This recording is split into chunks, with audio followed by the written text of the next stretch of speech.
अष्टमी तिथि आए तो अशोक सुंदरी वाली जो जगह है वहां पर हल्दी की 7 बिंदियां लगा दो, लड़का लड़की का हाथ उस बिंदी पर रखवा दो, उसका नाम गोत्र बोलो, उसी हल्दी में उसके हाथ पीले करवा दो और पीपल के पेड़ पर उस हाथ के 5 छापे पड़वा दो, 3 महीने में विवाह पक्का हो जाता है महाराज। उसका इतना, अशोक सुंदरी के उस हल्दी का इतना प्रमाण,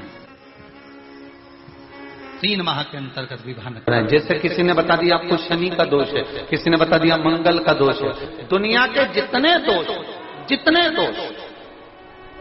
बता दिया, पितृदोष बता दिया, कालसर्प दोष बता दिया, कितना भी अगर कोई दोष बता दे तो पीपल का जो जल वृक्ष में से झड़ता है, कभी कभी आप उसके नीचे हाथ रखकर देखना, थाली रखकर देखना, उसमें पत्थर पर देखना तो वहां पर भी पानी के निशान आपको मिलेंगे, बूंद के निशान मिलेंगे।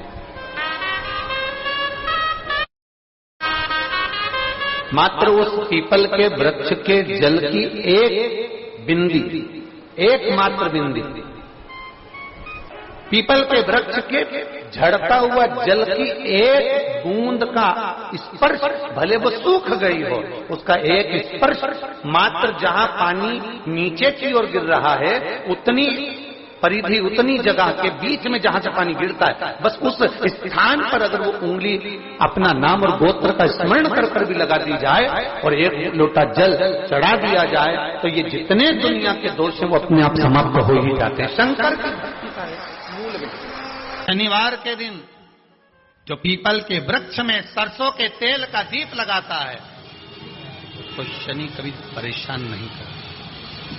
एक बात हमेशा ध्यान रखिएगा, मान लो अगर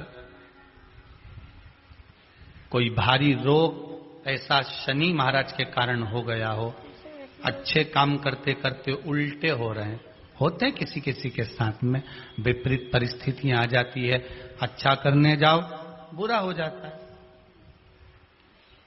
अच्छा कर्म करने जाओ बुरा हो जाता है। तो पीपल के वृक्ष की जो छाल होती है, छाल देखिए, पीपल के वृक्ष में जो छाल लगी होती है, उस छाल को घिसकर चंदन बनाकर भगवान शंकर का स्नान कराकर, अभिषेक कराकर, पूजन कराने के बाद में पिपलेश्वर महादेव का नाम लेकर, कौन से महादेव?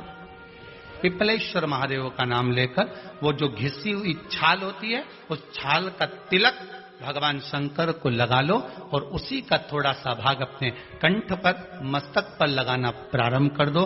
धीरे धीरे जो विपरीत दशा है वो सुधरना प्रारंभ हो जाती है। पर नाम याद रखना, पिपलेश्वर, जम के बोलिए, पिपलेश्वर महादेव भगवान शंकर का एक अवतार है, पिपलाद अवतार।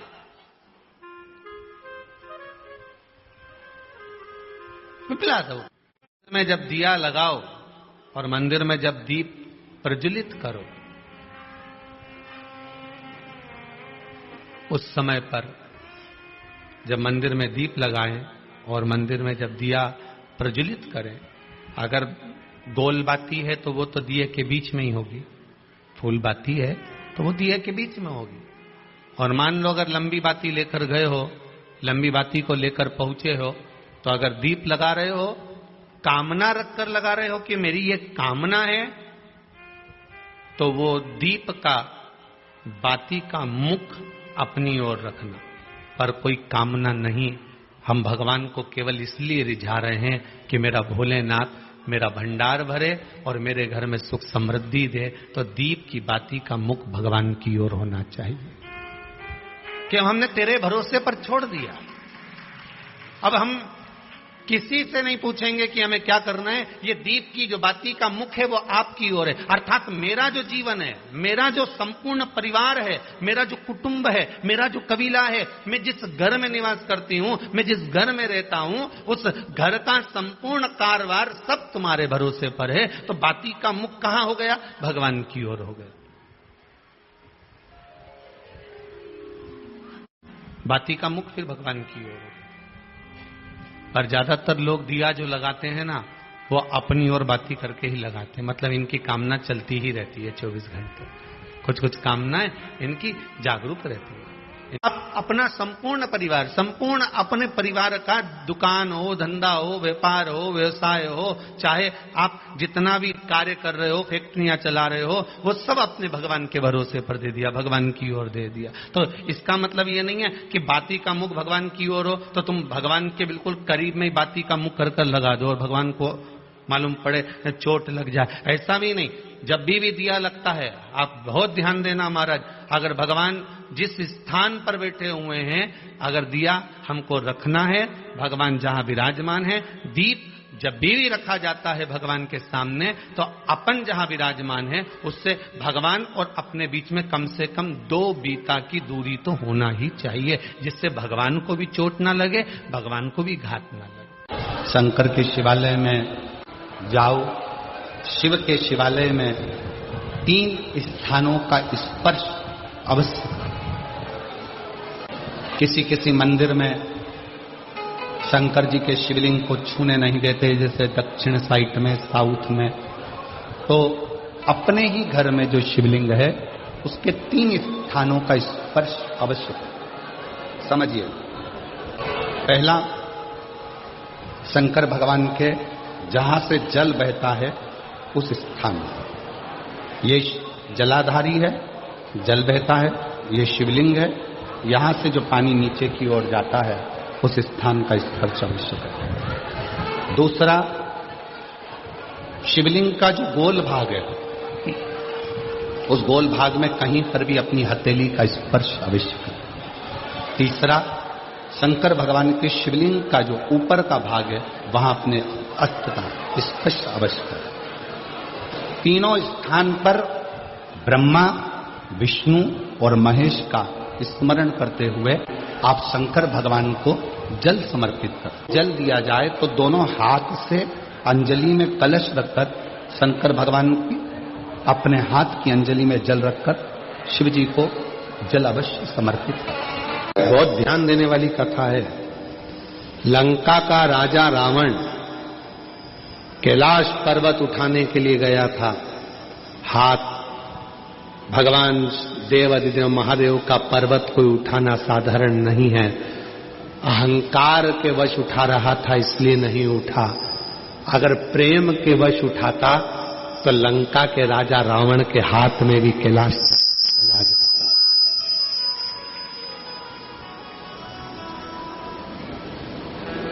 यदि प्रेम वश उठाता तो,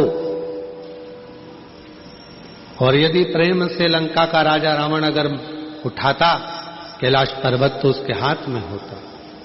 पर वो पर्वत उठाते समय हाथ भगवान ने अपने पांव का अंगूठा थोड़ा सा नीचे करा भोलेनाथ ने, और हाथ टूटने लगे, दबने लगे। तब रावण ने भगवान शिव को पुकारा।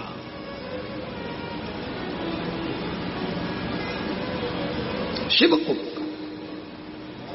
चारण किया भगवान शंकर के नाम का। भगवान शंकर को जो पुकारा, स्तुति करी है शिव की कि ये मेरे हाथ टूट रहे हैं, ये मेरे हाथ दब रहे हैं।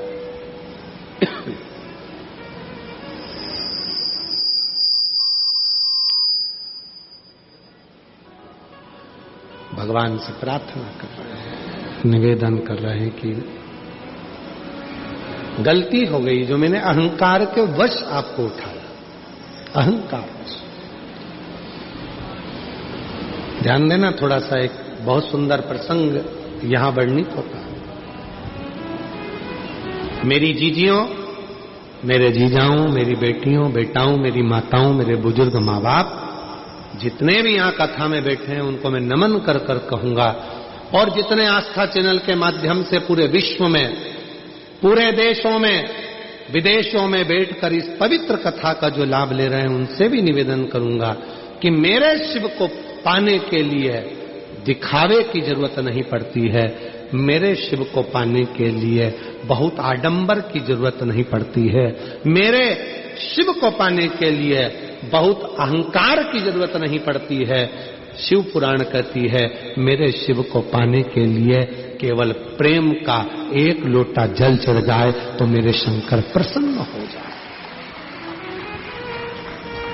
केवल प्रेम का एक लोटा जल सारी समस्या का हल।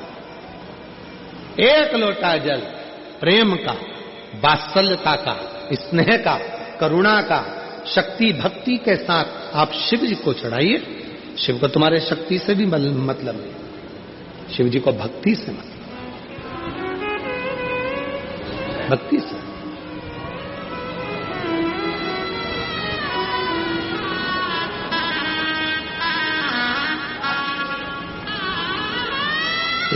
एक पत्र में एक बहन जी ने लिखा है, कभी कभी हम शंकर भगवान को ब्रश से रगड़ देते हैं।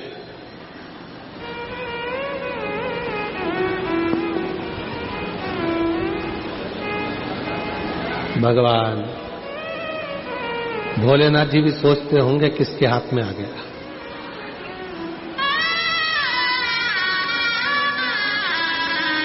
महाराज शिव जी को ब्रश से रगड़ने की जरूरत नहीं है।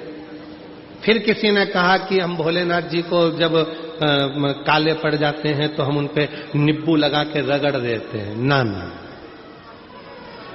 नहीं,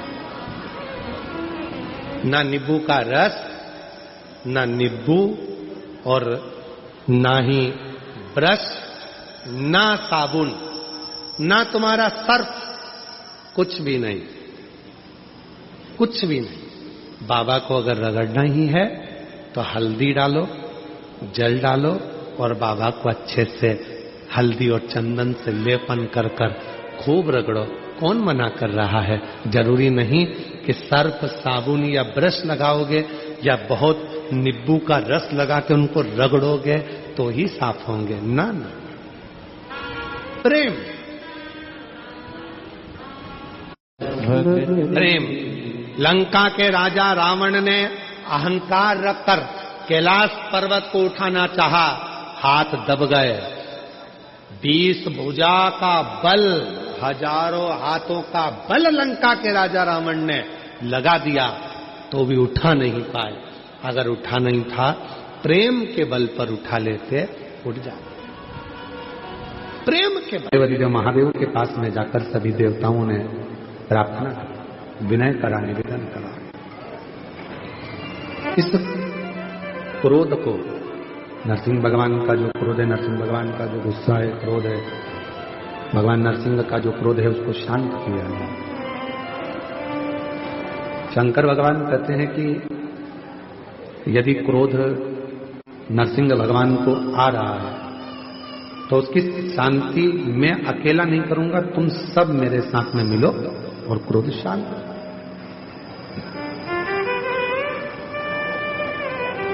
मैं एक शरम्भ पक्षी का रूप रख लेता हूं। शरम्भ पक्षी मतलब मनुष्य जैसा शरीर है, शेर जैसा मुख है और पंख लगे हैं, वो शरम्भ पक्षी। और शरम्भ पक्षी का रूप रखकर मैं नरसिंह भगवान को क्रोध को शांत करूंगा, उनको पंजे में उठाकर अलकनंदा नदी में ले जाकर डालूंगा, जिससे उनका क्रोध शांत हो।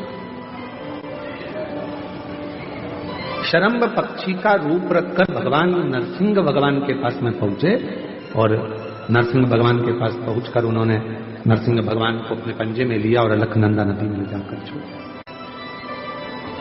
कभी बद्रिकाश्रम आप लोग जाएंगे दर्शन करने के लिए, तो जब अलकनंदा नदी के पुल पर चढ़ेंगे तो ताप्त कुंड के ठीक नीचे की ओर एक नरसिंह शिला है। उसका दर्शन मात्र कर लेने से व्यक्ति के जीवन में क्रोध की शांति, क्रोध।